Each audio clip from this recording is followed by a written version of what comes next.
What's up, everyone? Welcome back to the Track Walk RC podcast, episode number 23. I am your host, Travis Kendall, along with co-host Colin Branch, and we are super excited to be back here bringing content to you. So, real quick, just want to say thank you to everyone for your continued support, and especially during our break. I'm glad that a lot of people were excited to come listen to us again and hear us talk for an hour and a half, so it's much appreciated. Colin, how you doing tonight? I'm doing just fine. Just fine. I'm doing much better now that you're back, actually. I'm glad to hear that. I struggled really hard trying to get this podcast all put together for the last episode, and God, computers are not my thing. Oh, it's so hard. Even after all this, and yeah, you know, this is the 23rd episode. I can't. I mean, it's so much work. So I don't know how people do it, you know, week in and week out like that, and you know, just have it so refined. Like it seems to me like it never gets easier. So no, I'm glad to, but it's fun though. So I'm glad to be back and to be able to help you out. Well, on a serious note, we're very excited to have you back. Selfishly happy to have you back. Oh, thank you. No, I'm happy to be back. It's been a riot of a situation. You know, I mean, what a month and a half it's been. Obviously, it didn't turn out the way I was hoping it would, but I mean, all things considered, you know, it's, you know, door closes, another opens, and you know, you just kind of have to take what's given to you. So, I mean, a lot of cool things in the works now, you know, that I'm back home, you know. I'm thrilled just to be able to, you know, start putting content out again, you know. I mean, just that alone is, you know, that's something I was really missing. So, no, I'm definitely happy to be back, and I'm really excited to be back and more active in the race scene and everything again. And I was really moved by the warm welcome that everyone had for me coming home. So, no, it was awesome, and thank you everyone for, you know, making it so much easier on me. It was really nice. That's awesome. We're really glad to have you back at the track. You know, you did some RDing on Saturday at Die Hard. That was super cool. Yeah. There was one race on Saturday where, holy cow, you were excited. Oh man, they had a couple like that, and as always, I try and build it up like all the way to the end, you know. And we had you know, for everyone that was there, you know, we had a two-wheel drive mod buggy A main, you know. We always try and set it as the last race of the day, you know, and every time I RD, I try and just build up the hype towards that last race, and that race did not disappoint. I'm glad though that it wasn't any longer. I'm glad I think it was only a 6-minute main. I don't think I could have done 7. My voice was gone. I was just powering through cough drops all day. And there's the good like last 30 seconds of that race where I was just giving her all I had, because like I thought I was gonna pass out. Just like it. You're supposed to breathe a little bit. I didn't have time to. That's the problem. Like I couldn't get any oxygen. There's too much happening. And you even got to race a little bit. Yeah, no, that was awesome. You know, I don't really have any equipment right now, so you know, Mr. Die Hard himself, Brett Wilson, loaned me out a car, and you know, while he raced in 40 plus, I got to race in mod buggy, and I was pretty out to lunch all day. You know, like I never really got comfortable. Like the car was super good, but I just, you know, it's really tough to like, especially like the last time I drove was the Burlington for that NCT. And so to come out and just immediately jump on some carpet after not touching the radio in like, almost 3 months. Yeah, I struggled a little bit, but I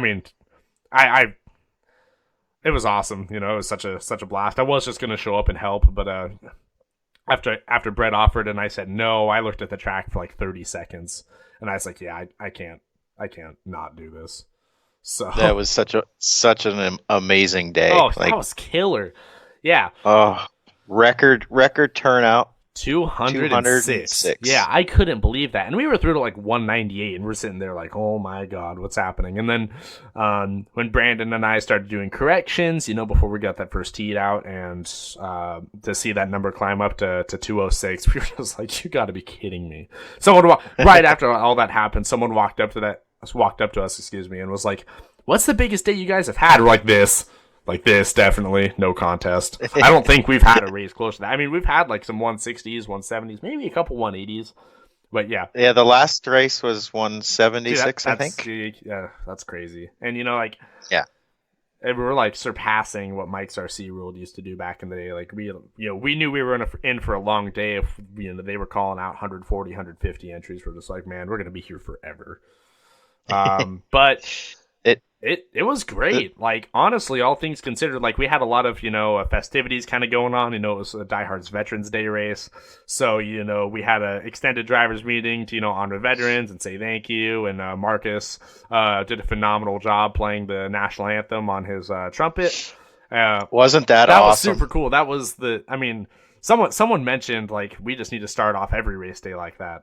You know, like, Veterans Day or not, like, that was just the sweetest way to kick off a race day. I thought it was awesome. Oh, that was so cool. He did such a great job with it. Yeah, I don't know for sure where it is. I've seen it somewhere. I think it's in the Die Hard RC Racers page. If you guys aren't a part of that, make sure you are a part of that. But there should be a video somewhere of Marcus playing the trumpet, kicking off our race day on the Veterans Day race last Saturday. It was killer. He did a great job. And yeah, that just set the tone for the whole day. We just knew it was going to be an awesome day. I can't imagine how hard that was to stand up there in front of everybody and do that. Oh, poor guy. He was so nervous. And so and then just to, you know, he crushed it. I mean, honestly, like, I couldn't do that, you know? Oh, yeah, it was great. It couldn't have been any better. Yeah, so that was a super cool way to start the day. And so everything kind of going later, you know, I don't know what time we really got started racing. And, you know, I think the first round took like 3 hours, but everything really like kicked itself into gear after that. Like, everyone was really just on board all day. We really didn't have that many issues until I got to the later part of the day with corner marshaling. Like, it was probably the smoothest program I've ever been a part of, which was ironic given the circumstances. So yeah, we were done by I think I left at 9:30 or something. Yeah, 9:30. So and we were definitely we started racing at 9:45. We started racing at 9:45. So to do that to do a 206 entry program in 12 hours, and you know, I was thrilled. Like, you know, we were sitting there talking a little bit, like, after the day was over between Brandon, Brett, and I, and we were just like, you know, I'm not sure we could have done that any faster. Like, you know, there's a certain point where just like you have that many people show up, and what are you gonna do? You know? Yeah, it was pretty flawless. It went pretty smooth. They even had time, I think, to play a game with the kids out on the track. Yeah. You know, obviously anyone knows that Die Hard has, you know, a lot of youngins running around. Got to get that energy out somehow, because, you know, like, we all remember racing when we were kids, you know, like, I mean, waiting in between runs sucks, you know, if you're 11 or 12, like, there's nothing for you to do, right? So, you know, Brett had a, you know, good way to get the energy out, so, you know, people were playing, like, was it, like, musical buckets and jumps, and then, you know, taking hot laps around the track on foot. Like, it was awesome, you know, and that, you know, especially to help fill the time while we did resorts and sorting mains. And, you know, I think that's where people kind of, that's where some of the misconception comes in about programs, where people kind of wonder, like, oh, what's taking so long? And I don't, you know, the people who have been around longer will know, but it is the biggest pain in the ass trying to make mains in a way that will not conflict with each other, because indoors people run so many different classes, you know, It's so hard. So it's like we sit there for like 20 minutes and it's never perfect. And like we always just find ourselves, to the point where we're just like, it's going to have to work. And we're just going to have to find a way to work. And it's always like, finding that crucial balance. So that's always really tough. So it's like, it sucks. It's like, those are the points where like you want to try and make up time, but it's just, it just can't happen. Yeah. It's like my, the 40 plus A was it 2 runs before the mod B? There was 1 run in between. Yeah, I think race you're right. In between. And I had to run to my pit, put my battery on to charge because I've only got the 1 battery. I don't use multiple batteries, so I had to charge it in between runs, and it got done in time and back out on the track again. it's crazy, and so everyone gets a little high strung come main time trying to get all their stuff in order, and if people got race corner race, if they bump, stuff like that. So it's hard, but it's one of those things where it's like that just kind of comes with the entries, Yeah. It's one of those things like, what are you gonna do? But I think that for like I'm gonna say it like Die Hard's not built to handle that big of a day. It just wasn't in our game plan, and for everyone to come out between the handling the raffle and signups, everything that Brenda was doing, Brett being everywhere at once, I mean that guy's just pulled left and right all day long. Marcus Elliott and Jonathan Cantrell, running RC University, and then just everyone's help. Like it's amazing how everyone just stepped up to the plate, and people who I feel like almost anyone who listens to this show, excluding those outside the region, of course, probably have been to Die Hard at some point. But man, and if you haven't, you're probably tired of us talking about it. But I'm telling you, you got to go. Like I'm gonna keep talking about it as long as it's as awesome as it is. Honestly, like I've never been a big fan of indoor racing. Like it's just always been the thing. I've been an outdoor guy. I've been a dirt guy. You kind of get burnout sort of at the end of the season. You're like, oh, I can't wait to not get dirty, right? But like, I was never a big fan of clay. Obviously losing Mike's RC World sucked, but it was just kind of one of those things where like, I just don't know about that. I certainly don't miss racing on clay. And the way that Die Hard has just blossomed into this program of just, so many people just be, just willing to step up all the time and willing to do whatever it takes to make the program work, is what's made that place so special and what makes it so fun, because it's so much more than just the racing, and I always emphasize that, like, it's just, they built such a strong community. It's just so much fun.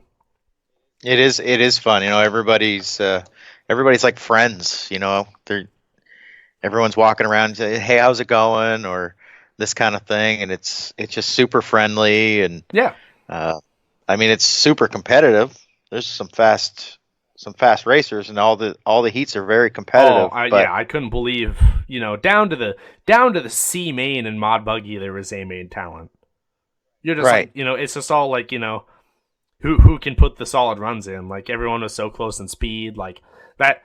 I knew I knew the first time, the first time I started seeing some of the more filled classes start hitting the track in Qual 1, I knew we were going to have some insane racing, and we did. Like it was some of the best racing top to bottom in a program that I've ever seen. It was awesome. And that brings up a point that I wanted to make. The layout that we had on Saturday was, it says a lot towards the argument that you don't need a complicated layout to have good racing, because it was not a complicated layout. It was really simple. But yeah. But that's the thing that I love about indoors in particular, is that the simple layouts yield the best racing because there's less variable left out on the track and more put on the shoulders of the driver. That is a track that technical tracks are awesome. They're a lot of fun to drive. I have of the mind though that they are not great for racing, because the track does the separation. a super technical track is fun for the top 20%. Yeah, no, you're right. Absolutely. The other 80% hate it, Yeah. and the chances of them coming back are dropping Yeah. the more technical that track is. So if you build a track that's focused on the average racer, you're going to have more people coming back, and that's what this layout Yeah, was. this layout was the perfect. This epitomized that. Absolutely. Yeah, Um, yep. And even the fast top guys were having good racing. They'll always have good racing regardless of what the layout yeah, is. but that's the thing though, is that everyone made mistakes. That's the Yeah. thing that really stuck out to me on Saturday, was that almost any race there was not. I think I watched one race all day where one guy just took it start to finish without issue, and especially in the Jonathan Cantrell. well, actually, not even. Yeah, I was talking about truck, just because Tyler just got out to an early lead, and no one else was quick enough. Right. But even but I mean, you're right. Like Cantrell had some amazing runs. That was insane in Mod Buggy. Like that was fantastic, and that was one of the coolest finishes I've ever seen. But Yeah. how many people in that race in particular, in the two-wheel drive Mod Buggy A main, how many people had a half track lead at one point? I don't know. I was in the race, so I didn't get to see. That's true, but honestly, I think it was probably 3 or 4 people. Was it? Like Jeff Jenkins Jr. almost had that race, and one mistake and it went away. Yep. Same thing with Tyler. Tyler, I believe he was out to a pretty solid lead at one point. Made a mistake, it went away. And Cantrell had it, and then he started making a mistake, and Tyler closed in.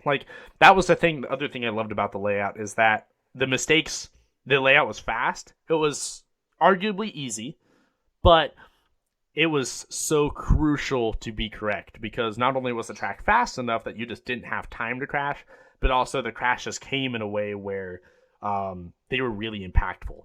And that just left up more to the drivers. I think I saw more people throughout the day just really struggle with their attrition, their endurance, trying to run at that speed for that long, and really push the envelope into, as far as consistency goes. That's the thing. That's what those fast layouts yield. And that's what, where there's closer racing, then suddenly the nerves get built up a little bit. And, how many people came off the stand on Saturday talking about how much fun that race was? I've never seen so many smiles. Just about everybody. Yeah. Hell, if I called a penalty, people weren't even mad.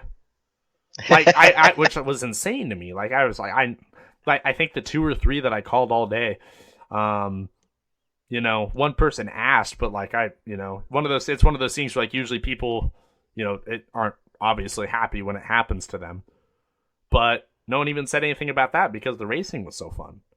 So it's could you really have just a better formula for a race day? No, it was perfect. It was raining outside, so that made it great to be inside. Yeah, that too. It was the perfect weather for an indoor race, so that was nice. Yeah, it was great. I can't wait till next weekend to do it again. Me too, for sure. And I had a lot of fun kind of coming back and getting in the saddle a little bit as far as RDing goes. So I'm excited to do it again, and hopefully I'll be racing a little bit more soon. But I'll at least be showing up and having a good time. When you get in your cars, do you want to talk about what you're going to be driving and stuff? Well, we don't know on the timeline yet. So, okay. Yeah, obviously everyone knows I'm not coming back to HB this year. So, yeah, but there's I'll wait on that just because there's nothing official. But okay. We know what's happening, but it's just not in writing yet. But yeah, I'm hoping to at least be on the track more consistently by December. But I'll still be at the track helping out and stuff like that. So, Yeah, I mean it's gonna be a really fun indoor season. I'm really excited, and I'm just excited for 2020 in general. So Yeah, you're gonna your plans for 2020 is a little more nitro than last year. I mean that's the plan. I think it's gonna be I'm gonna make the best of the year. Just trying to hit a lot of outdoor races, and I feel like Burlington was a really high note to end things on for the year, and especially since I thought I was going to be leaving. And Yeah. and like I already kind of went into that knowing that like that was going to be like the last time with HB. So we, after that the focus just immediately switched to what can we do to gear up for the future. And yeah, next year, now that I'm back, I was like, well, why not, get more active outdoors? Maybe I can do the NCTs again and hit Hangover or Winter Rage. I don't know if I'll make either of those, just because I don't like the cold, but I would really like to. It's totally worth it. Yeah, they look like so much fun, and I had a blast the first time I went to Hangover. I think the couple years at Cabin just really wore me out in the cold, but I'm sure come that time I'll be changing my mind and have to break some cars in. So, yeah, I mean it's gonna be fun. And I can't really wait to get started, honestly. And it's gonna start with indoors too, so it's it's gonna be pretty sweet. Yeah. Well, we always set up our tents at the these winter races, and we put propane heaters in them, and they're nice and toasty warm. So That is true. the only time you're out in the cold is when you're, in the building racing. Yeah. Basically. Well, doesn't and correct me if I'm wrong, because I didn't go, but didn't Winter Rage have heated pits? It could have. They could have. I think I saw wasn't something there. on Facebook about it today. Yeah, because that's right. Neither of us went. Yeah, I didn't go because it was like Reedy weekend or the Well, it's weekend like after February Reedy. 1st, so like that's the other thing that that's the hard part I have with the early part of the year is because it's probably going to shape up to be like a one or the other. I can either go to Walla Walla, and go race Brian's race, or I can race Holiday Hangover. Right. I don't, and you'll have to tell me, but I hope that they continue to have races down in Vancouver. Because I hope like so. that was an excellent time for that Fallout race. It was so good. The track was great. The building was decent. What made it awesome for me was it was probably the best weather we've had at any big event all summer. All year long. Really? Even all the NCTs, it was the best weather. We fought weather all year long at all these races. But it was almost 70 degrees. That's crazy. It was beautiful. That's awesome. It was a little chilly at night and then in the morning, but you have your heater going and you're all good. So That's awesome. It was an awesome race. It was really, really good. I didn't know that was the weekend that it was, because I had no plans on making it, but I got back the Wednesday before that race and found out that everyone was going to like the next day when I get on my phone, and I was like, oh man, that would have been such a blast. It was only a 2.5 hour drive. You could have made it. Yeah, I probably could have, honestly, but. No, I definitely, I'm definitely making. If they hold that in the same arena, I'm definitely making that next year. I heard awesome things about that race. Yeah, it was cool. It was really cool, and I think for me, it was the weather that really took it over the top. That's like always been the one drawback to me about these like one-offs we have in the Northwest is it's just the weather is always rough. It's just like me, like I don't like cold. A lot of people don't like cold. And that was the like biggest drawback, and obviously there's nothing they can do about it. This is no knock on Wildy, but I hate racing in the cold. I hate freezing my ass off all weekend. Like it's I did that for 2 years at Cabin, and I don't want to do it again. So to be able to go to a race and do that and not have to worry so much about it, then it's like, all right, like let's make this happen because it's tough for me, but. That being said, if the racing's good enough, it's worth it. And there were some fast dudes that showed up at that race too. Oh yeah, Adam Drake was there. Kyle Johnson was there. Nick Watlett. man, there was some fast guys that came, and then obviously the fast guys from here Yeah. locally. Uh, Tyler was fast. Oh yeah. Tyler was really fast. He's getting really fast with the 8 scale lately. Um, God, who else was fast? Cody was fast. Geez, there was it was a stacked A main for sure. Yeah. It was really cool, That's awesome. and they do all the classes just like they normally do at the NCTs, which adds another element to the whole thing, which is kind of cool. Yeah. But again, that layout was fairly simple. It was kind of the same deal, and tent scale could get around it pretty well. It got a little choppy at the end in a couple spots, Sure. but that's off road. Oh yeah, totally. That's how it goes. And no, it was great. I really wish all of the winter races were here, because even in the middle of the winter, it's still going to be above freezing. Oh yeah. No, totally. after last year. I think it was holiday hangover last year. I think we had a high all weekend of like 20 or something. Yeah, I think it was even colder than the first year, and it actually wasn't even close. Yeah, it was really, really cold. But even still, you stay in your tent, you stay nice and warm, and then you go race, and the racing was great. It was good. The dirt did good things, and had grip, and it was fun. Nah, that's awesome. That Yeah. perfect formula for a race for sure. Yeah. So you're going to be racing some 8 scale. Oh, yeah. You're going to do some tent scale on indoor and carpet this winter once you get all your stuff sorted out. Yep. Yeah, it's just a matter of just when I can and everything. Starting a new job soon, and once we can kind of get back to living a little bit.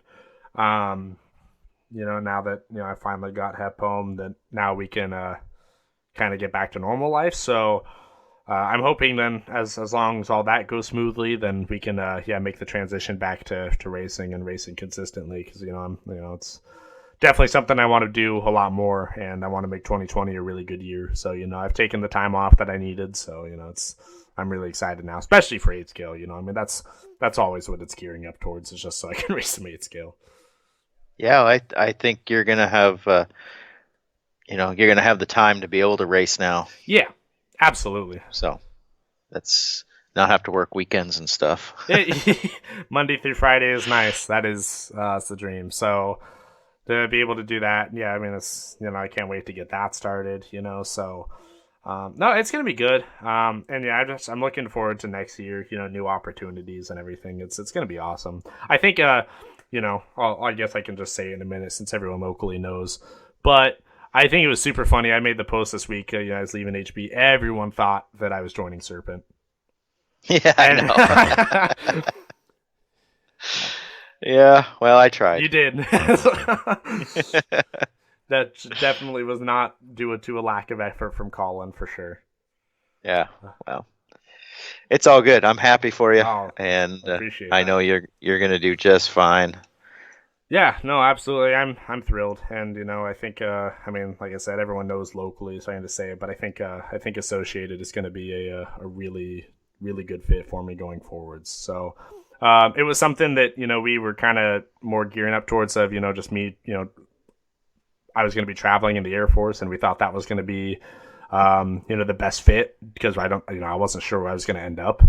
But now that I'm back, we figured, well, you know what? Let's just, let's stay on that course. And, I'm really excited to get to work with, people like Jason Hunt and Tyler again. That was one of the things that I always kind of reminisced about when I was with HB, is that when Tyler left, I loved going back and forth with him on cars and setup and just racing with him. And so, he and I always worked really well together. So I'm looking forward to getting back to that for sure. I think that's exactly what I need for this year. Yeah, and you're planning on doing some NCT stuff next year? Yeah, I mean, if the money and scheduling allows for it, I mean, I want to hit the whole series. Like I really want to make a big push next year. Probably just Nitro Buggy, honestly. I just raced Buggy at the the West Side in August, and it was Yep. awesome. I mean, definitely Sunday for sure, but I really didn't have the downtime that I always like worried about having. Like I thought I'd be Well, bored, and I wasn't. Like it was one class was awesome. when you have to bump from the G main all the way to the A, then yeah. Yeah, I mean, Good thing you weren't running another class. Sunday was a little too busy for my liking. That I would have loved to have only been having to race once in an A main that day, but yeah, it wasn't meant to be. Oh man, yeah, no, you'll get there this year. This year, if you'll be in the A mains. You won't have to do all that bumping. Hopefully. Hey, as long you know what, as long as I can finish qualifiers, we'll be just fine. So Yeah. as long as Yeah, I don't, or you could just that's the big thing. show up Sunday morning. Yeah, yeah. Just show up Sunday morning and do the same thing. That'd be one way to handle it. But yeah, so anyways, so 2020. So I mean that's really the only change happening for me. Anything happening with you that you can say yet? Or I don't really see any changes except I'm gonna run Ultimate Engines. okay. That's basically my change. Which you used to do that anyways, right? Yeah, so this is I nothing used new to, for but you, so that's cool. now there's a distributor now for Ultimate again. Oh, okay, good.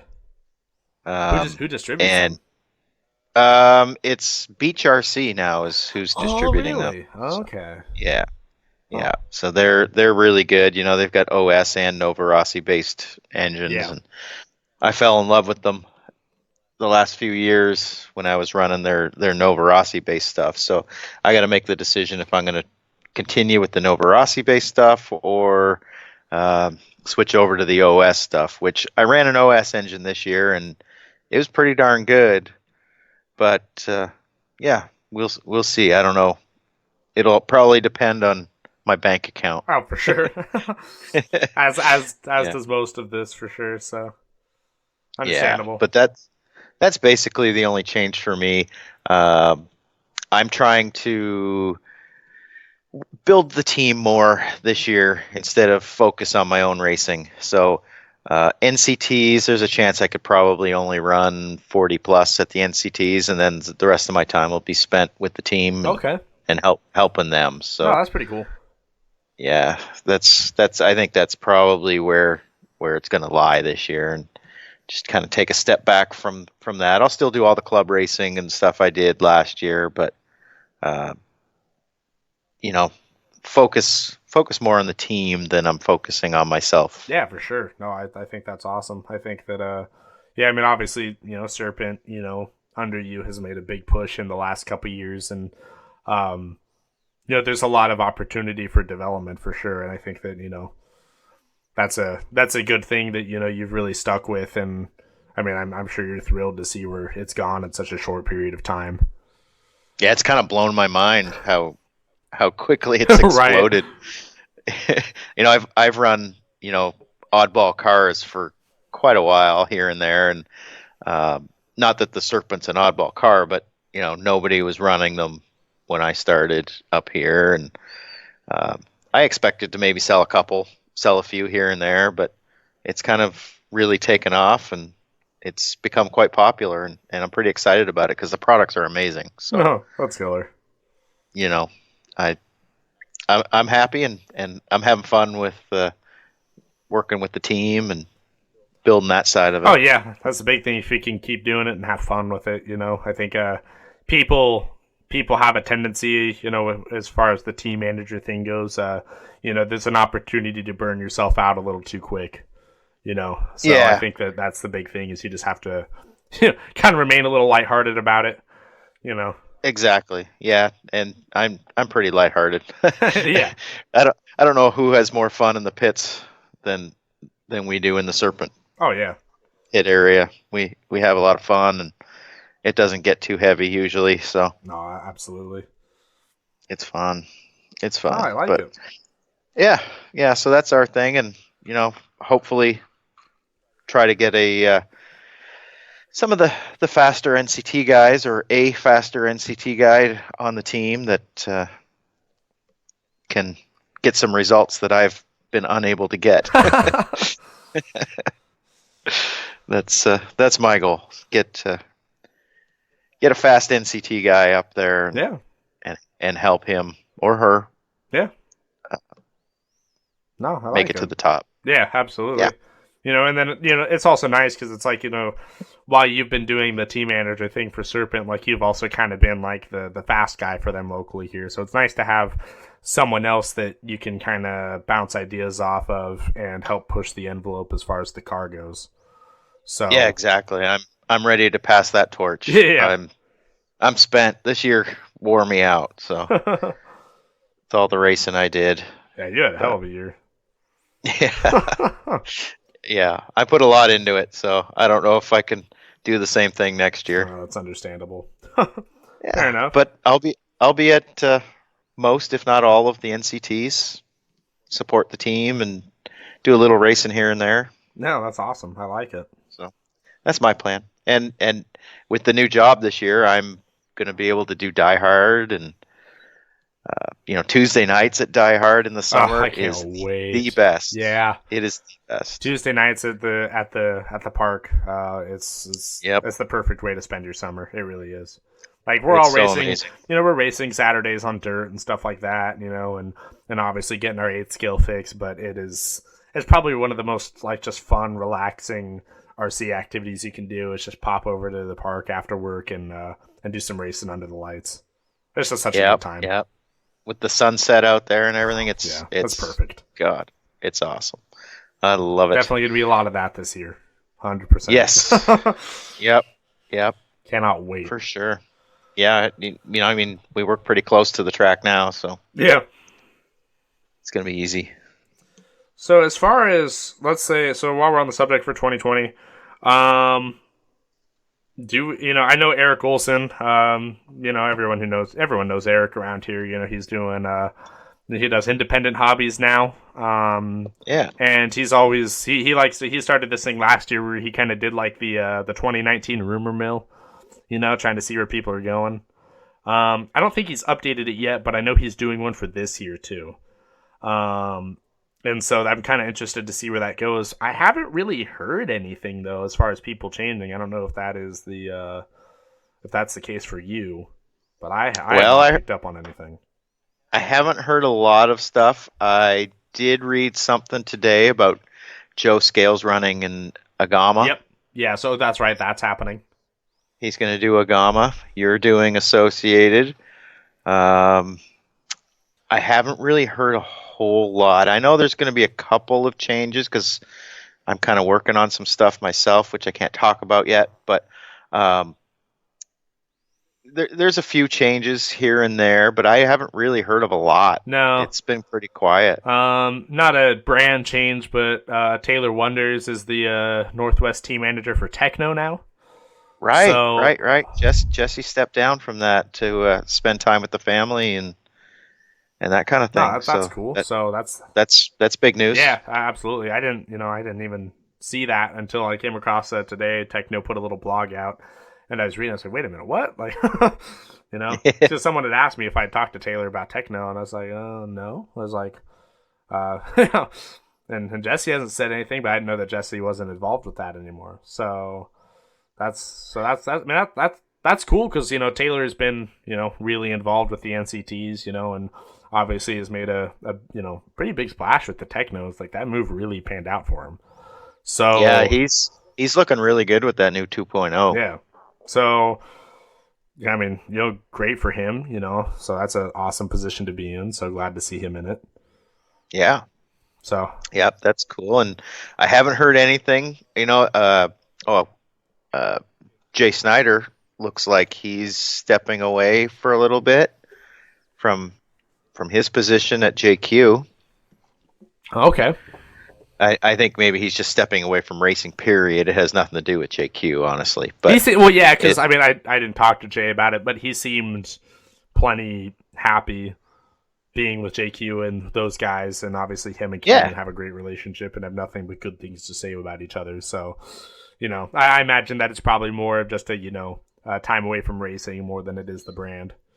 Yeah, I think Jay bought a big piece of property or a farm or something, and he's going to concentrate on that. Good for him. That's this year. awesome. So, yeah, Yeah, that's awesome. I miss Jay. He didn't get to come out as much this year as I was hoping I because I love know. hanging out with Jay. Yeah, that's the hard part. Is like he's one of my favorite guys to see, and then I almost never get to see him because the Yeah. races he does come out to, I'm not at. So that's a Right. bummer. But Yeah. that's awesome. I mean, that's the dream right there. So good for him. Yeah. Yeah. I saw a picture of the property. I think they posted it when they first got it or something, and it looks pretty awesome. It's kind of huge. That's pretty cool. It's huge. I don't know how many acres it is, but it looks big. Oh, that's awesome. Yeah. Yeah. That's living the dream right there. Oh, sweet. But yeah, I mean, as far as anyone else for 2020 goes, yeah, we haven't really picked up on anything yet. I'm going to be watching that thread pretty closely, and then that's something that, I mean, I'm sure this is going to keep coming up through the winter, since this is our first winter with the podcast, so, with all these changes. Um, we c Yeah. Changes typically happen the end of Yeah, November-ish, so, so I mean, we might hear some more I'm only stuff really coming up seeing soon. announcements about, like, contract renewals, so it's, that's really all I've been seeing, which hasn't even been that much locally. Um, Speaking nationally for a minute, anyone who listened to episode 50 last week of the No Name RC podcast with Keenan, and listened to the interview with Cavallari, obviously know that he's done at Yokomo. Yeah, I was going to bring that up too. So that's kind of interesting. But he also the impression I got from that interview, and maybe I didn't get to listen to it all the way through. But the impression that I got from that interview though is that he was plenty happy at S Works and sounds like he's gonna stay there. So Yeah, I don't. I got the same feeling that he likes what's going on there, and after seeing them at RCGP with the amount of support that they've got for the team Yeah, and what they're doing, I believe that he's going to stay with S Works for 8 scale for sure. yeah, I don't know what their 10 scale program is like. I've looked at their cars and they look pretty nice, but I'm not sure. The rumors I've heard is Cavallari to Losi, but I don't know if that would make sense for him to run S Works 8 scale and Losi 10 I scale. don't see how Horizon would let him do it. Exactly. Like, Yeah. I mean, obviously, I can't speak for them, but I mean, if you have the opportunity for something like that, and I could see that move happening. Yeah. I think that's kind of what Losi needs, but I don't see them being so desperate that they would let him run 10 scale only and let him do S Works and 8 scale because they see like he seemed happy with S Works, but that I'm not going to rule him getting bought out. So it's kind of interesting to me because, like, halfway through the year, I kind of would have thought that, he probably wouldn't be returning to either. But Right. it seemed like the second half of the year and then maybe RCGP really solidified where he felt he was at, just because it seems like it's kind of been a struggling year for him on all accounts. But he had a lot nicer things to say about his time with S-Works so far and the overall attitude. So I don't know. I'm Yeah, really I was curious. kind of surprised. I was surprised about how he felt about S Works, Yeah. in his interview there. Yeah, I did not expect that. Yeah, but just purely. after seeing them at RCGP, I can totally understand that, and I've seen that they've made a lot of changes to the cars, and they're coming out with more changes all the time. Right. So they're listening to him, Yeah, and that's a or big they're thing. listening to their drivers, and they're making the necessary changes. So maybe that's why he likes it there. Yeah. And they've got the potential, and the company's putting the money into the racing and supporting it, and that's what he needs. Yeah, totally.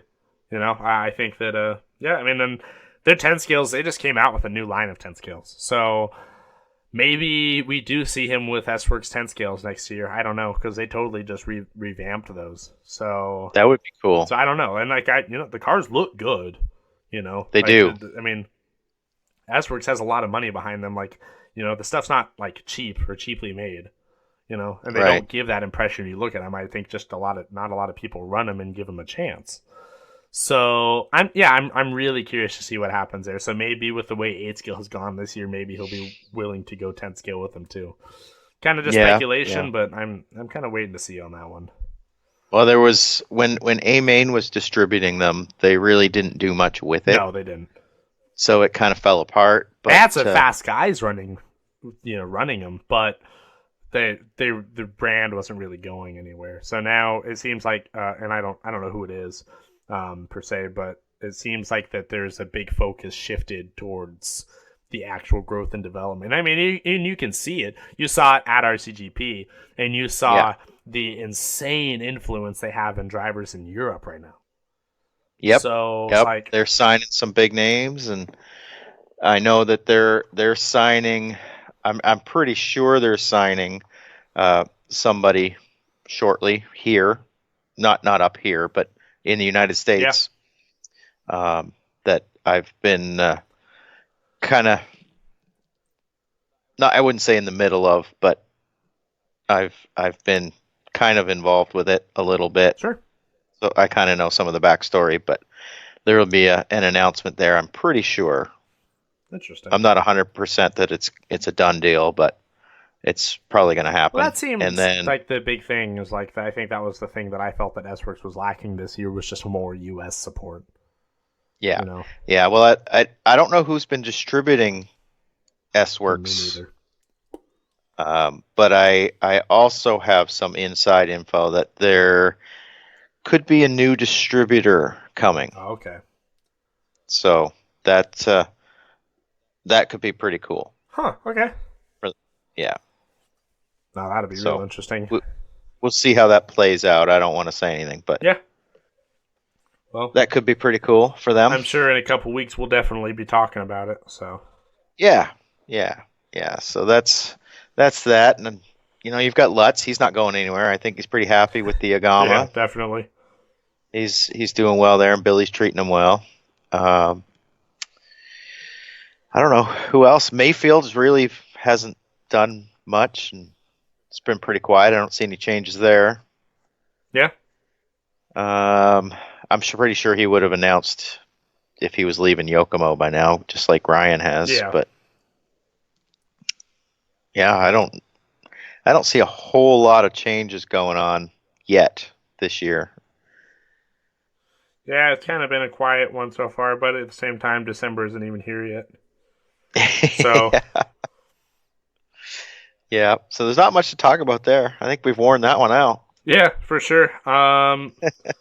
So with that, then let's get into some questions. So Yeah. also really stoked that people engaged in our questions thread again this week. And while I'm remembering, since you guys are probably aware now that I changed the page banner and everything, that we are uploading on Fridays now. So new episodes are going to come out every Friday. That gives an opportunity for our content when it's released to be a little bit more relevant, because I know before, like if we we talked about a race, we would record before a race would happen and we'd be talking about it, and the race would happen, and by the time you guys hear it, we're speculating on a race that's over already. So I think this is going to be a better move for us. So Fridays, hopefully that works better for the listeners. And recording should be no issue because Colin and I have the same work schedule now. So that'll be nice. We'll probably record on Wednesdays. So when I put a questions thread out there, just kind of keep in the back of your minds to try and have your questions in by like the middle of the day Wednesday, so you can ensure that we see them. And you guys are also more than welcome to PM the page too, or PM me if you have any questions for the show. I'd be glad to get them on. So first thing from Kenny Johnson, and we might not really be able to answer the first part of this one too much, but what do you see changing in the NCT? And would you like to see Cole Ogden from HB make one of the races? Hell yes, we want to see Cole Ogden make one of these races. Absolutely. Oh my God, we've all seen Cole Ogden racing and this kind of stuff, but when you see him race in person, it is unbelievable. You don't even have any idea until you see him, what he does with that car. And he's such a cool dude in person too. Right. It's like, yeah, we absolutely want to see Cole Ogden come on up and hang out with us and show us how it's done. Because, God, it's spectacular to watch him. I watched him at RCGP. I'm a huge fan of his after seeing him at RCGP. He really is impressive to watch, and I don't know exactly why he hasn't gotten the big results that he probably deserves, but I think his day's coming. Totally. I think totally. if he keeps doing what he's doing, his day's coming, and he's so helpful with anybody that asks questions or anything. He's just a great dude to be around. So yeah, we want to see him come up for sure. No, that'd be awesome. Yeah, I'd love to see Cole up here. Yeah, same thing. I've never gotten to watch him drive in person, and so I mean, obviously we're always welcome to the competition up here. I mean, Cole would smoke everyone, but it would be awesome to see him come up and in our neck of the woods and just watch what he can do with that car on our tracks for sure. I mean, it's we've talked about this before. Where, it's a get a fast name, get a cool fast name up here. I mean, we're all for it because I mean, number one, everyone wants to see that, but two, it makes for good racing. You can't tell me a lot of fast people showed up at the Fallout that weren't local, and I mean, it's not like you guys can tell me that the racing wasn't good because of it. Oh, it was great. Exactly. It was great. Yeah, bring on the fast guys. Totally. Bring them on, and I feel like there's going to be some local guys that are going to be getting faster with the more fast guys coming up from out of town, from out of the area. It's only going to help the rest of us get faster too. A couple guys show up next year. I'd be willing to bet we're going to see some hero runs and maybe a some prevailing results from some of our local boys trying to take down some of those guys. I think it's going to happen. Oh yeah, it's going to be awesome. And Kyle Johnson, I think there's a new fire. There's a new fire in the Johnson camp, and they're fired up after RCGP. I think to really step it up to the next level, even. Yeah, no, totally. I think Kyle's definitely motivated, and we're seeing a bigger mix of faster dudes coming up here locally, and that makes a big difference. I think when you kind of have someone at the top right now that's just kind of been consistently winning, it's awesome to see. Kyle, the thing that I like about Kyle is that like he does really well under that adversity. Like he doesn't crumble. Yeah, he'll still give them a hell of a run even if he's not as fast. Yeah, he's got nerves of steel. He just puts his head down and handles the pressure and just does what he has to do. It's so awesome to watch. I'm a huge fan of Kyle. Exactly. I know that I don't remember what the results were just because like I'm still trying to catch up on stuff from my time gone. But I know that he went down to RCGP. He did what, 5th? He qualified 5th. Yep. What did he finish? Which was, there was a problem partway through the race. Okay. Something happened. I don't know what it was, and I don't know if he got hit or rear-ended or something and broke a shock. I think so. The results were not indicative of where he deserved to finish. And honestly, even if you were to say just he qualified 5th, and let's say he just finished 5th, I mean, like that's still phenomenal. That's amazing. I mean, honestly, the thing was like, and here's what I was listening to our last episode with Jeff, and it's always I know what like. I don't listen to a lot of podcasts, right? But, I am one of those where, like, if I am listening, like, I get involved. I want to be part of that conversation. I hate that no one can hear me, and I please correct me if I'm wrong, because I listened to this in the early part of the week. But Jeff was saying something about, like, how he should have done better. And how Kyle should have done better? And, well, his ultimate result should have been better, but he had a mechanical issue of some sort, which happens sometimes, no fault of his. No, absolutely. But I think that, I mean, all I was getting to was that, like, for as little as Kyle races, to show up at Thunder Alley and just qualify 5th at our CGP, I mean, that's insane. That's the thing is like that's pressure, and that's doing well under that pressure for sure. Like. Oh yeah, with the preparation that everybody else put into this race. Well, yeah, because if Kyle was continually putting in that kind of preparation as well, look out. Well, exactly. Like, if Kyle was racing as, when I would say Kyle was at like the top of his like frequency and preparation, when he was racing more than once a month, like Kyle probably would have won RC2. Oh, Who won at Camden Lime? yes. Yeah, see, I mean, no, not dogging on Camden, but he was practicing at Thunder Alley the whole month. Right. So to tell me then, like, if this dude shows up, almost never races or races once a month, it's not that frequent, especially in Southern California where dudes are racing every weekend. To show up, qualify fifth, obviously you have a mechanical in the main, that's, that happens, but like that's phenomenal. And like you can't take anything away from that effort because that's a dude giving her all she got, and it's hard to ask for better. So I thought that was awesome. Kyle and Kenny and that whole team worked their asses off that whole weekend. It was crazy to watch. With you get to a race like that with factory team support that's there, and they're feeding you info and this kind of stuff, and you're making a lot of changes to your car. You're listening to their input, and you're following what what the guys that know are telling you. Yeah. So they were working on their stuff constantly, and it got better and better as the weekend went on. So with that kind of support behind Kyle and the motivation to take it to that next level, he's going to be just unstoppable. The sky's the limit for Kyle. I'm super, super excited. And yeah, it's the thing, like, I think that he's definitely more motivated now. Because he's had those challenges and he's had some really good results under those challenges. So I'm really excited to see what next year brings us.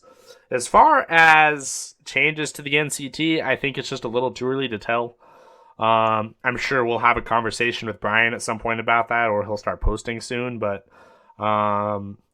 unless you would know more than I do, Colin, which wouldn't be surprising, but I'm just saying, unless you've heard something, I don't think there's a whole lot of change coming to the NCT next year. I think that they were actually really thrilled with the way the year went, all things considered. Well, if they're smart, they would probably see it like this, that the NCT is flourishing. It's doing very, very well the way it is. Yeah. Why change the recipe now? Yeah, it's not broken. And I think that this year was definitely surpassed expectations. We talked about it on prior episodes. I think that people were obviously apprehensive. Going into the year, people were kind of wondering what was going to happen. Not having confidence in Brian, it's more just, a lot of change, to a series that was so stable and then suddenly wasn't. So, where do you go next? I only got to go to Burlington, but I heard the same things consistently. And I'll say it again that what I saw at Burlington and what I kept hearing about all year was that, the NCT and Brian, Brian was in a position where he would make mistakes and he would correct them. He was willing to be wrong. And I think that being able to take that and, to be humble and to sit there as, essentially as a race series and go, we can do things better, or, hey, let's at least try things. I think that's the coolest thing about this year was that they actually tried some stuff. Let's say, like, seating practice, it didn't really work, right? But, I mean, what if we didn't try that this year? Right. You and I would be sitting here BSing about the same issue and how the NCT should try seating practice next year, and we'd be, us and everyone else would be throwing that down Brian's throat. Like, it's just, we tried it and we found out it didn't work.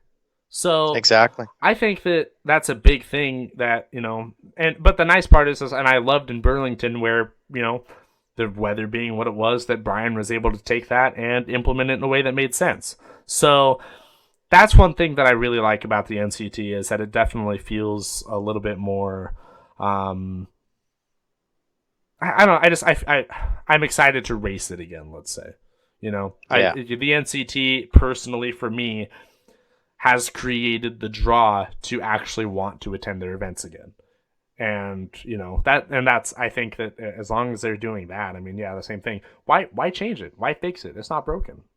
You know, Exactly. just keep on the course and try things as it comes. But I mean, just keep running kick-ass races.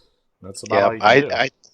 I think, for some one-off races like I think Winter Rage, Brian does and is planning on doing, different type of format and stuff, which I love. Yeah. Selfishly, I love that kind of thing. But the NCTs are so popular and so successful now that I don't know if changing the format is really going to improve it or not. I'm kind of on the fence on that. I'd love to see like a ladder system in Nitro Buggy, Yeah. but I don't know how that would be able to be implemented, and if it would actually go over with the majority of racers. Yeah. I don't know if it would hurt attendance or not. I don't know. I really want to see someone try ladder in a standalone race this year. I don't. Winter Rage. I think Brian's going to. Is he doing ladder? I think Then so. I might just have to go because I would love to see how that would work. I'm apprehensive to see that on a series level, but I would really like to see that as a one-off because I think the ladder is great for racing for sure, but I could see that being kind of exhausting on the series side. Not so much even just for racers, but that's a lot of extra stuff to try and figure out for Brian. So I'm kind of curious to see how that's going to work. I think it'd be a great idea, but I worry about that on a race to race. It was so cool at RCGP, the ladder system. Oh, I love that, and I've always loved that at the Worlds where everybody has to race into the main. Which that's awesome. I think that is killer. I love that. I think, RCGP, there was a ton of track time and a lot of qualifying and all that kind of stuff, which is what everybody wants. Right. Which is cool. But I think with the ladder system, you could, the ladder format, you could get away with less qualifying. If they could do it and get it and sacrifice qualifying in the meantime, I think that would be the way to go. Everyone knows I hate qualifying, so I'm always going to advocate for less of it. Yeah, I'm the same way, and but I travel all the way to California. Yeah, pay all the money to go down to that race. Well, hell yeah, I want more track time. Yeah, let's qualify for 2 days. That's true. That's a good point. So. It sounds hypocritical of me, but you travel that far to go to a race like that, and yeah, you want track time. But no, totally, I completely agree. A race like the NCTs, I think maybe run one qualifier and get into the ladders. And then you have last chance qualifier and that kind of stuff. So for sure. But that's just me. Yeah. But I think Brian's going to try something like that at Winter Rage this year. After talking to him a little bit, there's going to be something unique. I know last year's format was like a Reedy format or something like that. Yeah, I think they did Reedy format for. They said that some of the qualifying scoring was a little weird for some people, but I think mostly it was pretty well received. Yeah, everybody I talked to loved it. So we'll have to have Brian on and discuss it and see what he's planning. Yeah, I'm sure. Like I said, I'm sure we'll have a conversation with Brian before too long here about what he's got cooking for next year. So I know he's excited. There's other news coming from the Portland area. Okay. There's rumors of a covered track that they're trying to build Really? for 8 scale. Yep. Huh. Yeah, yeah. They're starting to drum up some support for that and trying to get that off the ground. So that would be pretty cool because that would be pretty much year round. That would be awesome. Yeah, Oh, that'd yeah. be killer. So I hope that takes off and is able to survive. Me too. Definitely be watching for that news closely because that would be game changing. Yeah, I'm not gonna name names or sure. give details because I'm not sure what their level of publicity is at this point. Yeah, so. no, for sure. I definitely don't want to set expectations. Right. So absolutely. But that's a good rumor. I'm excited for that one. I like that one. That's a really good rumor. All right. Yeah. Next question. Elliot asked, "What are your guys' plans for the 2020 race season?" I think we answered that the best we could. Brian Hodge asked, I guess this is a question for you, Colin. When did 40 plus at Die Hard become so damn hard? It's always been hard. That is very true. I don't know if it was ever easy. It's not going to get any easier because a lot of these fast guys are going to be turning 40 here very quickly. Right. And I know there's several that will be. Yeah. There's a lot of people stepping up to run fast lately, and I think a lot of the people that ran out at Die Hard all summer, have gotten a lot faster. No, absolutely. There's some faster people now that have spent a lot of time out at Die Hard all summer. Oh yeah, so that hard work's paying off for them. Absolutely. Kane Pereira asks, "Will Travis RD more races?" He did an awesome job. Thank you, Kane. Probably. I don't know the frequency of which, but I mean, if you go to Die Hard next couple races, there's a probably pretty decent chance I'll be calling them. It was a lot of fun, you know. And then Monty just says, "Welcome back, Trav." Thank you, Mr. Cavadini. Trying to make sure that I got everyone covered here. I'll just real quick, just want to emphasize when we do these listener posts, in question threads and all that, try and do your best as you can, to get it on that original thread, so that way we can ensure that we see them, because I don't want your guys' questions to go unanswered. But let's see.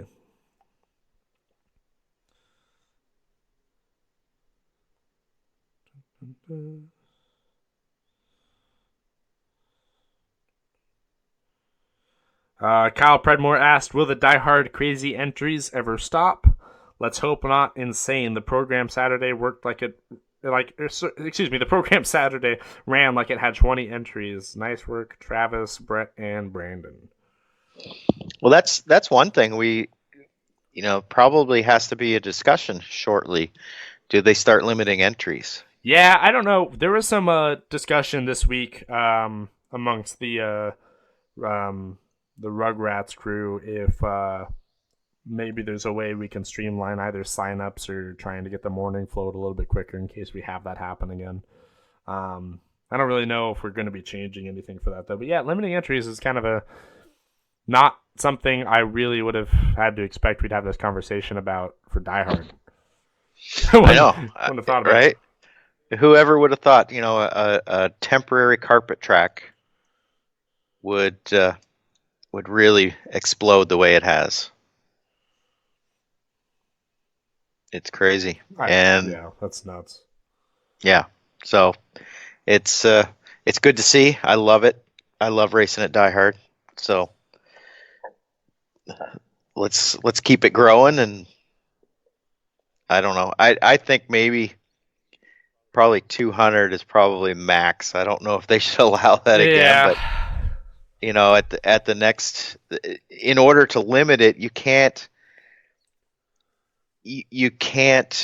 cut off entries from people who have driven all the way to show up and race. That's where someone was kicking around the idea of doing pre-signups. Yeah, RC sign up or something like that. And would have to be implemented. Yeah, which I think is a great idea. The only thing that I worry about is it might take a while for people to catch up onto that. Well, people miss one race and they would learn pretty quick. I mean, that is true. That is very true.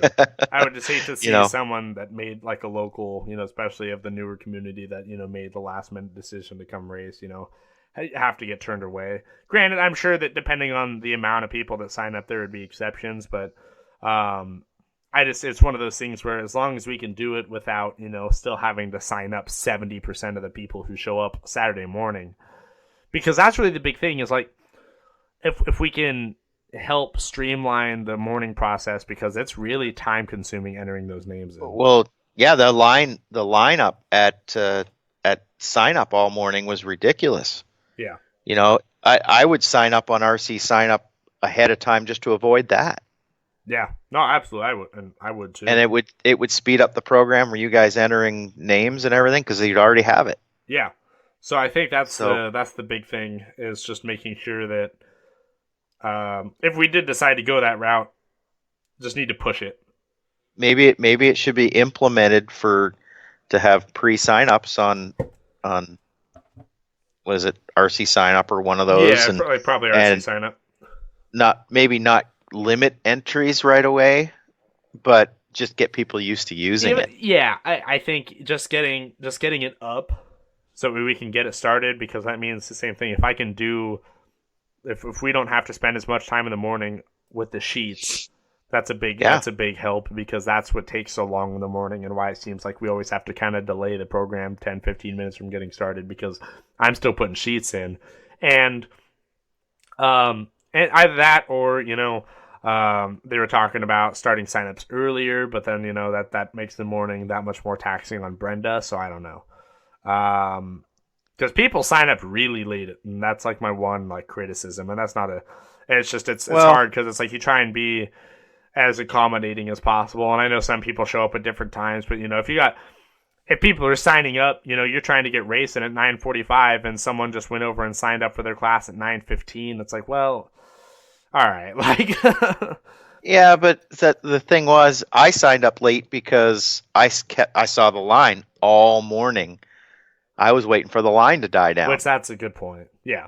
And it didn't. So I just had to go and spend half an hour standing in line. Right. Which if they had which if we could spend less time, even if we have less entries, if we still did less time signing up, then we can let practice run a little bit longer.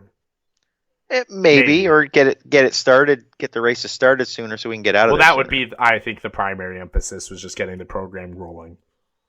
So people aren't, so not that 9:30 was a bad time given the circumstances, but we don't want to be there till 9:30 every time. Right. So right. It was fine. What I would like to avoid, especially at calling races, because I can't do that to myself every 2 weeks. Yeah. No, the program ran through pretty smooth, and there was very minimal downtime, so it getting out at 9:30 was really not that bad. But I can foresee if a computer goes down or something happens, we're there until 11 o'clock at night. That's a long day. Totally, yeah. So, but no, I think the RC sign up thing would be something good to implement, as sooner than later. No, I agree. Get people used to using it. Even if it isn't mandatory starting out, it would be nice to get people in the habit. Yeah, exactly. I would use it. That'd be so much easier. I wouldn't have to spend half an hour standing in line. Oh yeah, God, that'd be nice. I don't have to worry about that. So that's a good point. So yeah, and then with the excellent job that Brenda does with their social media side of it, she could get the word out to everybody. Oh yeah, they have. Easily. They have never had any issue pushing what they need to. Right. So, right. For sure. So I think even if 50% of the people started using the RC sign up, it would cut down on a lot of work for Brenda at the registration table. Yeah. It would cut down a lot of work for you guys with the entering into the computer, and I think it would be a big time saver for everybody. No, absolutely. I think that would be fantastic. Yeah. I think that why not do that for club racing, especially if, it's one of those things where it's like it's maybe unlikely, but now that it's happened, we need to plan for things like that. We need to be able to plan for, 206 entries if it happens. Right, and if it can save you guys half an hour off of the day, that half an hour goes a long ways. Yeah. Oh yeah. Yeah, exactly. Yeah. No, I like Yep. it, and I'll talk to Brett more about that after this and see, because it's just that's the big thing, because they are definitely not the people to turn racers away. Mm-mm. So it's kind of No. finding that balance for sure. Yep. But I think just speeding up the existing program by using the well, even using if the it's 100, 120 entries, I mean it's still, I mean it's one of the first half of the day running the races is so hard, because signups, putting names in, it just takes forever. There's no quick way to do it, at the race. Like it takes forever. And then, if you run into cases where, people either, don't have super legible handwriting, or, mismark a class, forget to sign up at all, or, name a reason. Rename it. It happened. One person wrote in cursive. I'm just like, all right, like, I mean, I appreciate that, but I can't read it, oh, you millennials. Hey, don't blame me. They stopped teaching it. Your tax dollars don't go to my cursive anymore. Oh, jeez. But, so things like that. So just all of that, because even if I can get all the names in, there's probably a list of at least 10 people who signed up that I have to either call over or get double checked, or I can't read it and I have to have someone else take a look at it. So, Right. I mean, corrections are, that's another big part of the morning too. That probably cost me 15 minutes alone, is issues and errors with sign up. So, Well, just enter it as you see it, and they quickly fix their handwriting. yeah, but if I can't even pronounce what I'm entering, it's like, then there's it might not get me very far. So, because then I'm just gonna have to fix it again later. But, I'm a big advocate for teaching people to fix their own problems. Yeah, it's hard though, because sometimes people teaching just them a don't see lesson. it. Well, yeah, then that's the big thing, is I have to call people over, because and I'll have to get their clarification on it or anything else. But that's the hard part, because it's like I can't go track them down. So. Right. Because, especially these days at Die Hard, I don't know who some of them are. So Yeah, there's a lot of new faces. A lot of new faces. I can't tell you how many people I met and how many names I've called that I've never called before on Saturday, which is awesome. Mm-hmm. But yeah, definitely when it comes to that time, I'm trying to figure out who people are, especially if they made a sign up error. It's like, oh shit, what do I do? So but that's another thing. And then, I mean, then again though, if we can do pre-signups, that kind of helps eliminate the possibility of those mistakes. Exactly. Hopefully. I mean, it's going to happen. But as long as people have their transponder numbers in RC sign up. Yeah. Okay, so let's emphasize that real quick. Here we go. Transponders. Okay. Just some quick tips. For those of you who are unfamiliar with pre-signups or RC signup or anything that signing up for a race early, online portals, whatever we decide to use, if we decide to do it. Please make sure your transponder numbers are A, entered, and B, correct. Because why the first round of qualifying took 3.5 hours on Saturday was because of having to drag and drop almost the whole main. Now, people switch transponders sometimes. People buy new transponders. I get that. It happens. Some people just didn't put transponders in. That's another thing. But that is where so much of the time is lost in that first round of qualifying. It's why the first one is always the slowest. Because you have to drag and drop people, and, you can't do anything about it really in novice, but you can definitely do something about it in the other classes. So that's something that I want to emphasize very heavily. Please just take a moment and go out to your garage, get your transponder numbers, and enter them in and verify that they're correct, because you would not believe how much time that saves us on race days. I think we can also go on to our results, and it shows our transponder I think number. Is it. that correct? I think that's correct. Yeah, I'm pretty sure Live RC shows that in the results. It's in a weird spot. But if we do that, and if for whatever reason people can't figure it out looking at their cars, I'll try and post something for reference so people can look on Live RC so they can see like what transponder they had clicking. Yeah. Some people change transponders between cars and stuff. Also, some people have multiple transponders. They might swap back and forth. I don't know what it is. I don't know what your race program is. All I'm just saying is I'm trying to make this as foolproof as possible. So, Yeah. yeah. So that's the big thing I want to emphasize because people are always talking about, oh, how can we make the race day shorter? We don't want to be here all day.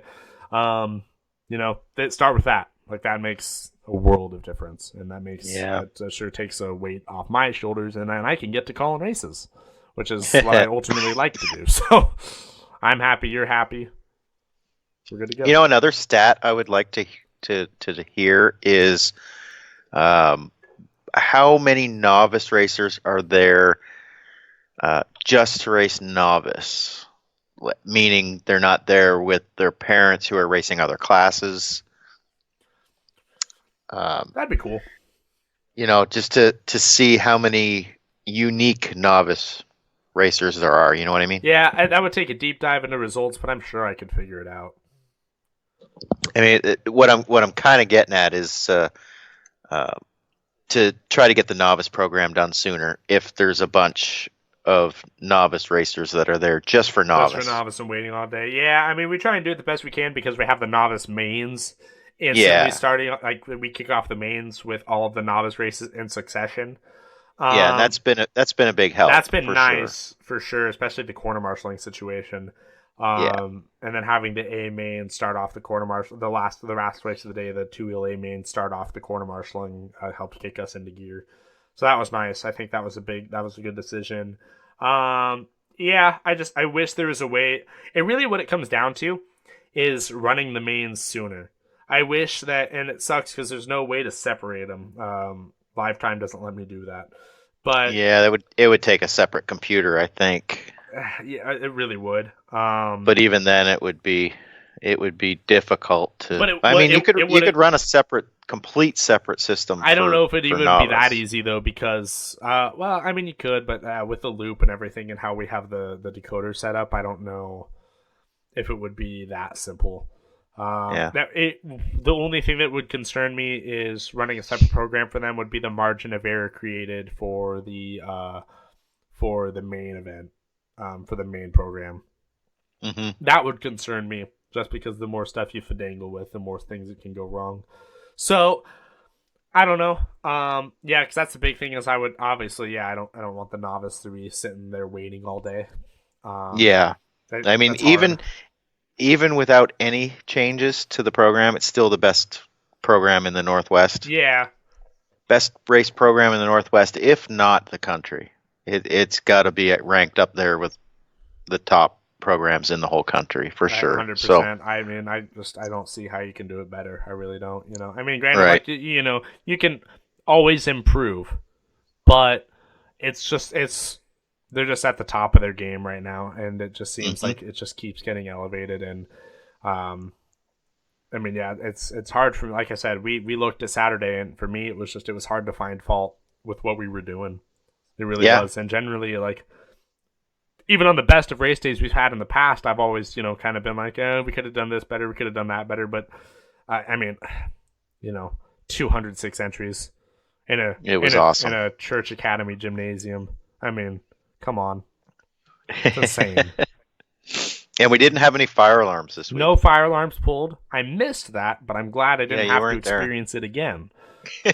Or experience it myself, I should say. So that's good. Yeah.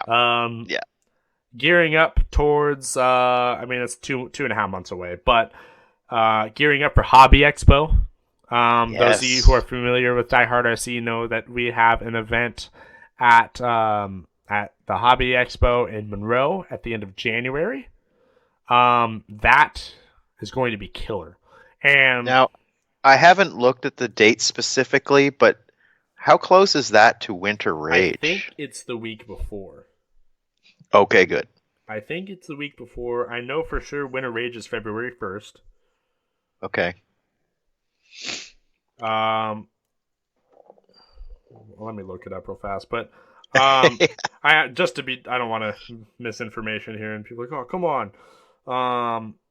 But I'm pretty sure it is the weekend before the Winter Rage. So that's going to be cool because people who have been to the January 25th, 26th. So it is the week before. So for those of you who have been to Hobby Expo in the past, we've been kind of tucked away in the corner. A lot of cool stuff at Hobby Expo, but obviously this is the coolest. A lot of a lot of people have come to kind of see what we're doing at Hobby Expo, and we're always kind of tucked away in the corner of that building at the fairgrounds. Now, Die Hard is going to be in a separate building away from the main convention. So, people who were who have been with us for a long time know that we used to race in one of the cattle buildings next to the main pavilion for the fairgrounds. And so that's where I'm pretty sure that's where Die Hard is going to be again, and they're going to have a crawling course set up. And finally, our own space. I hope that doesn't hurt spectating. I hope exactly. That's the thing that concerns me. It's awesome to have the extra space because it's always really tight. But the foot traffic is always nice. I love calling races at Hobby Expo just because there's a crowd, and it was awesome. The last few years where they'd have hundreds of people lining the track anytime there's a race going on. So I really hope that I know Die Hard will, but I really hope that the event organizers do a good job of making sure that Die Hard they know that it's in another building. Because that was so cool. So, that's the only thing that concerns me, but that being said, I still think it's going to be a badass weekend. I am excited for that. 2.5 months away. I've never been this excited for Hobby Expo, but I am now. So I can't wait. I can't wait to do a big carpet race. I missed it last year because of the Reedy race, and I'm not going Reedy this year. So yeah, I showed up Friday, and then I got my stuff stolen that night, so I couldn't race. So, that's right. Don't leave stuff in your car. Lesson learned. Yeah, but anyways, I'm really excited for this, and I think that this is. Die Hard just flat out outgrew that building. So we definitely need the space. We've pretty much outgrown the church at this point too. I couldn't believe the church could hold that. That was crazy. Well, when we first started at the church, there was no, they didn't have that wall in there. It was one big area out, where the other pit area is. Right. And then they built all that wall and rooms and everything. It's taken up a lot of space. Yeah. So they've kind of limited the amount of space that we've got by building new rooms and walls and that kind of stuff. But no, totally. We all fit. There's still room down the hallway. People want to pit down there too. Yeah, that's happening. Yeah, we'll end up starting to pit outside in our tents. Probably. But you know what? People will do it, honestly. Hope it doesn't come to that, but people will do it if it happens. Oh yeah, it'll be nice and quiet. Yep. I had to turn that speaker down in the other room about 4 times. Oh, I bet. At the race, it was so loud. Oh God, I can imagine. I didn't realize towards the end of the day how loud it was getting in there, so I imagine some of those races people could hear nothing.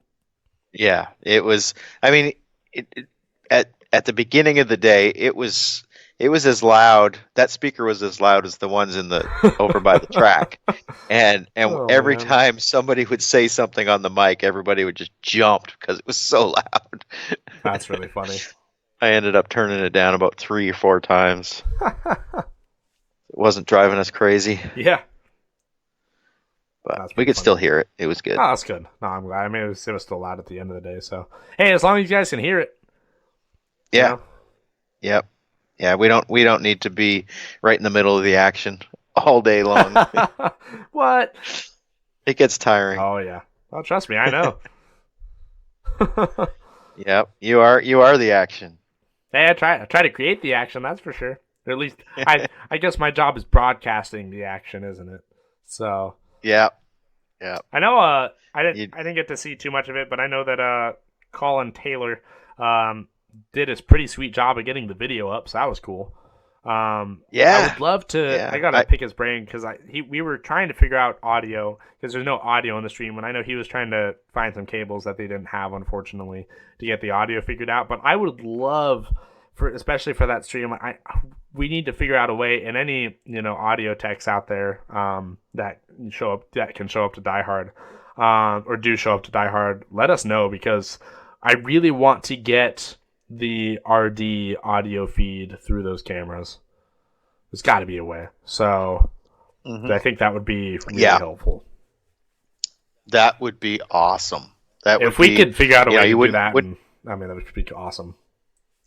Yeah, because you wouldn't get the background noise and all the cars going, the sound of the cars going. Yeah, well, we've had audio before, but you can't really hear what's going on. You just kind of hear a zzz, Yeah, but if we had a feed for the microphone, the RD microphone, that would be the best. Yeah, we'll have to figure out a way to get that done. Because that would be next level if then we could actually start properly broadcasting those races. Yeah, well, me and computers, I'm no help. The podcast guys are gonna take a mulligan on this one. We're not gonna do it. But if any of you guys that are actually smart enough to figure this out, because Colin and I are not going to be able to do it, but we can certainly try.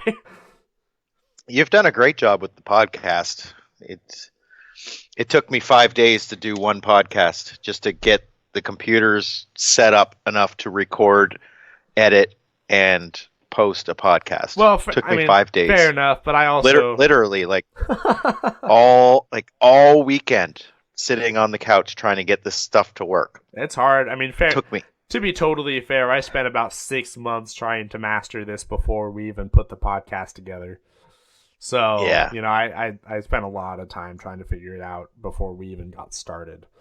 But this, trying to get that all set up for Die Hard, that's a little bit above my pay grade. So, yeah, so there's definitely some smarter people with audio there than me. So we'll leave it to them to figure it out. I recorded a bunch of video there two races ago now, and I'm still working on editing it, and I've got it almost ready to post. So I'm gonna have a pretty cool video to post up of some of the racing at Die Hard. Awesome! I can't wait. Yeah, it's kind of my new thing, and you'll understand it once you start your new job. Oh yeah, the excitement around that kind of stuff. Oh, so man, I can't wait. It's gonna be a blast. I'm stoked on that kind of stuff right now. Oh yeah. I've been flying my drone a little bit. I've flown it a couple times this week. Yep. How cool. Yeah, I'm gonna fly it every day. I think now to try to get back into that and maybe get some video and upgrade my drone game because oh hell yeah, the video stuff coming off of these drones is pretty sweet. Oh god, can't wait. You just wait. You just wait. 4 more days. What is it? Oh, that's gonna be awesome. Pretty cool. So I guess because we're probably about that point where we're ready to wrap up. I want to make a couple announcements as far as the podcast goes. Obviously, Colin and I are back. So it's going to be back to our regularly scheduled program, except that we're going to be out on Fridays instead. It's going to be out at various times on Fridays, so if it's not out when you first wake up on Friday morning, don't panic. It's just going to be it's going to be various upload times throughout Fridays, but ideally I'd like to have it out in the mornings for you guys. Let's say that it'll be posted by the end of the weekend. Oh yeah. If it gets posted on Friday, awesome. Well, the idea that I'm rolling with is that if we record on Wednesdays, I can edit on Thursdays, post on Friday. So, because I can't do it all at once, and so, but I also want to make sure I want to try and get it up before the weekend best I can because, unless we have a scheduling conflict with a guest or something, I want to get it up because I want to make sure that whatever we're talking about is as relevant as possible for you guys, especially come to races, because that's the one thing that kind of bugged me to this point. Yeah. other thing is that, we're going to be, the RSS feed is posted on our Facebook page now for the podcast. So any of you guys, like, for example, like the Apple Podcast app, I know we can't get on iTunes yet. I don't have the energy to fight that battle right now. I'm going to be honest with you. So, but this is the next best thing that I could come up with is I've got the RSS feed out. So that way, if you guys have a podcast player that you can just copy and paste that into, that works perfectly. I've been listening to our old episodes on my phone without using Podbean. So that's What language are you speaking right now? Because yeah. I don't understand anything you're saying. RSS. What the hell is that? And I'll be truthful with you. I don't totally understand what it means. All I know is that there's a certain script feed associated with the link I posted on our Facebook page the other day. So if you go on Podbean, you can see it's called an RSS feed. You can either see it there, you'll see it on our Patreon that's coming up soon, and then you'll see it on our on the Facebook page, a link I just posted. And I'll post it a lot, so that way in case you guys can't see the post, I'll make sure that it's up there for you guys. So that way all you have to do is copy or paste that into your favorite podcast player, anywhere that it says that it accepts an RSS feed. If you're like adding podcasts to it, anyone that's familiar with like the Apple Podcast app will know what I'm talking about, because that's the only way you can add them really. But as long as you guys can copy and paste that link, you guys can listen to that anywhere. And then you'll be able. I kind of hinted at it just now, but we're working on putting a Patreon together. More so, I want to try and find a way to incentivize that for you guys, so that way, maybe we can come out with like bonus content, merch soon. There's a lot of stuff we're trying to figure out. But you'll be able to listen to it through Patreon also. I haven't shared the Patreon link yet, just because we're not to that point. But that's something that's going to be coming up soon. Should you guys be interested? I didn't even know we had a Patreon link. I made it 2 days ago, so. That's something that's, so we're not, I'm definitely not going to start pushing that yet. And that's one of those things where it's like, if you guys feel so inclined to help, we appreciate it. It's definitely not a for-profit thing we're going for here. It's just more so a way that we can ensure that we continue to bring you content. Because doing this does cost us money each month. And on top of that, we want to make sure that we can find a way to bring you guys some added benefits, because we want to, make 2020 a big year for us as racers, but we also want to make 2020 a big year for us as a brand and track walk. So, and you're going to see more content, standalone content coming out soon, explaining just what I mean by that. So just keep watching the Facebook page, keep watching Podbean, and make sure you go over and if you listen to this and you don't like the Facebook page, make sure you pop over and give that a like, so that way you guys can stay in touch with us as far as whatever we've got going on, whether that be announcing guests, release schedules for stuff, and questions threads, so that way we can make sure that we get you guys involved on our show as well. And also, since we're kind of we're picking up where we left off with the podcast, and Colin and I are going to be making obviously every effort we can to keep this going. Since everyone was so excited to hear from us again, which was awesome, that made it definitely a lot easier for us to pick this back up where we were. They're more excited to hear from you. I don't know about that, but we'll see. But I think people are just excited to have it again. But if you guys have ideas for guests or something you guys want to talk about, lay it on us, because this is like I said, this is a community effort, and you guys as listeners make the show for us. We do it for you guys. We do it so that way you can listen to content that's relevant to you. That was the whole purpose of what we're doing here. And so whether that be just through our podcast, us expanding the Facebook page, or any other media that we start doing, and any support through Patreon when we announce it, and if you so feel inclined, we appreciate that, and we want to make sure that we cater to you guys as much as possible as far as content. So you guys want to hear about something, you guys want to talk about something, you guys want to hear from a certain person, let us know. Our ears are always open, because this is for you guys, and we have fun just doing it. So we love doing this. This is fun. It's a great time. No, absolutely. It's a lot of work and time away from what we would normally be doing. But It's fun. We enjoy it. We love talking about, our Northwest racers and races, and Absolutely.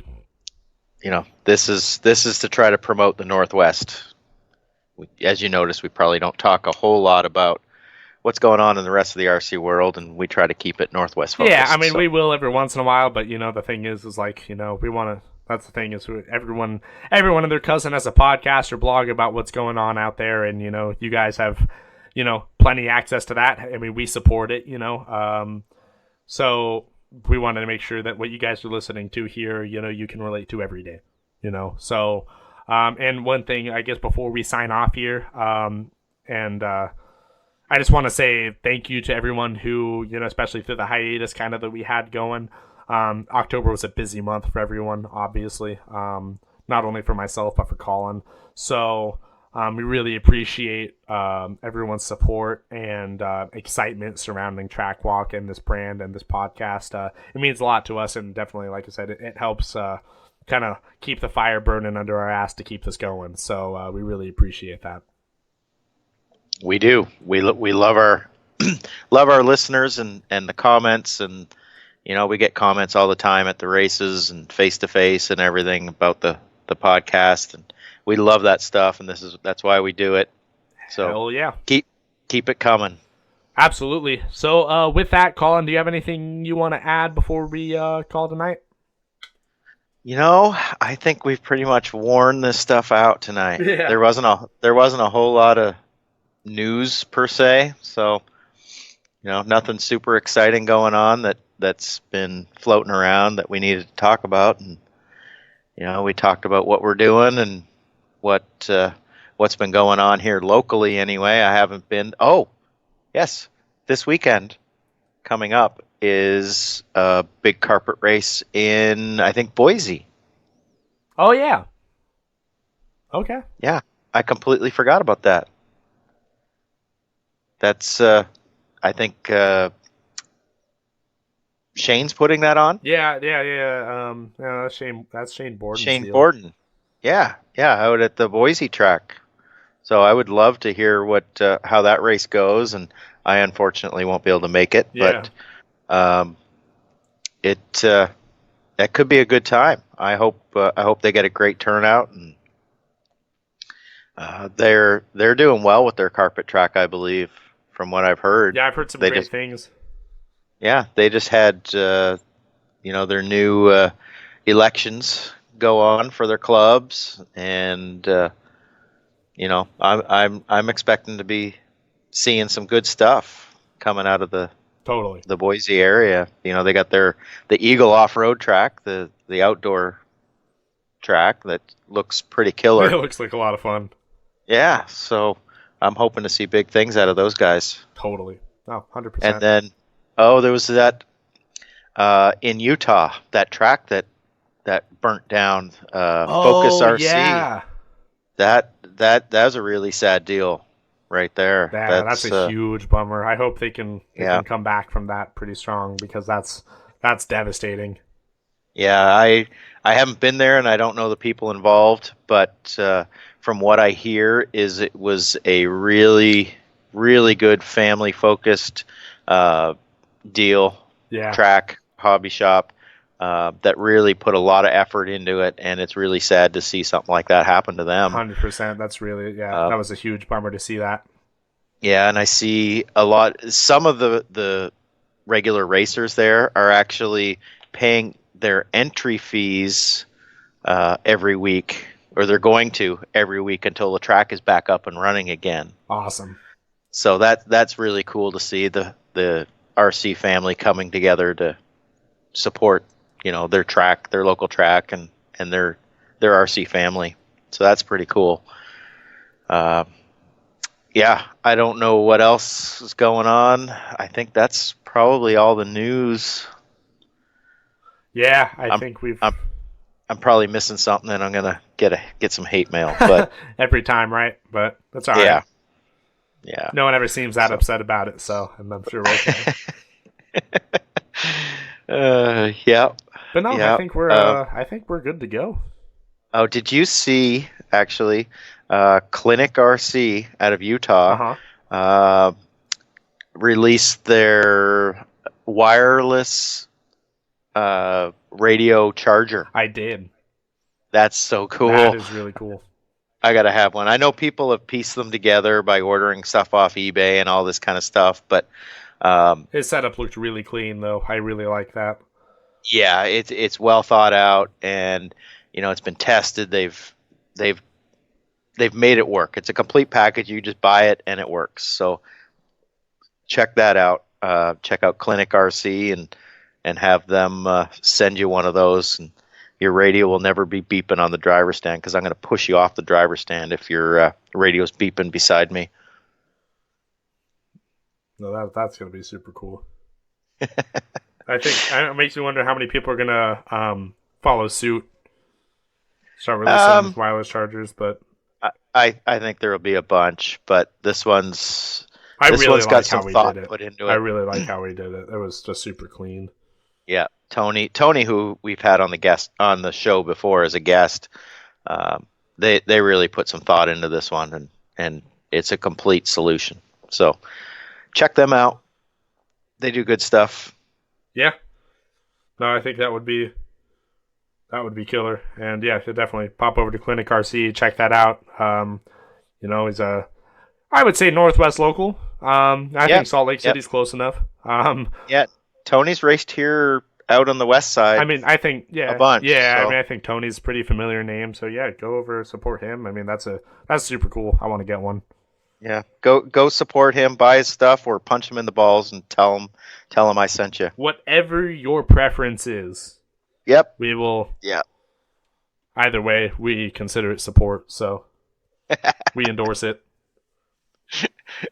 Hi, Tony. But cool. Yeah, we did not get paid for this message. Yeah, we did not. No sponsors yet. No, but maybe sometime we might look into something like that. Maybe sometime. Maybe. Yeah. Maybe. All right. Well, cool. Well, let's go ahead and wrap up then. Hour 46. What a way to kick off. I don't want to say season 2 of Track Walk, but glad that we're back. But no. So, you know what? That reminds me. Sorry, I'm going to interrupt you one more time. A big congratulations to Keenan White and the No Name RC podcast. They have made it a year and 52 episodes.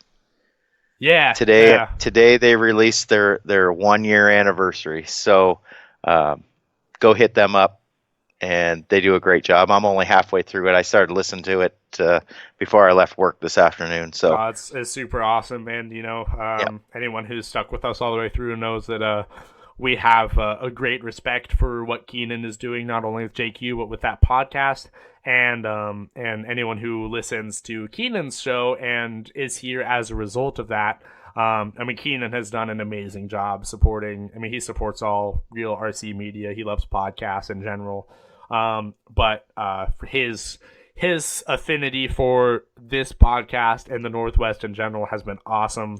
That dude just. That guy is 24 hours a day just putting the work in, trying to grow the brand. So definitely a big congratulations to Keenan and the No Name RC podcast and the NNRC squad for what a huge milestone that is. I can't wait till episode 52 comes out for us.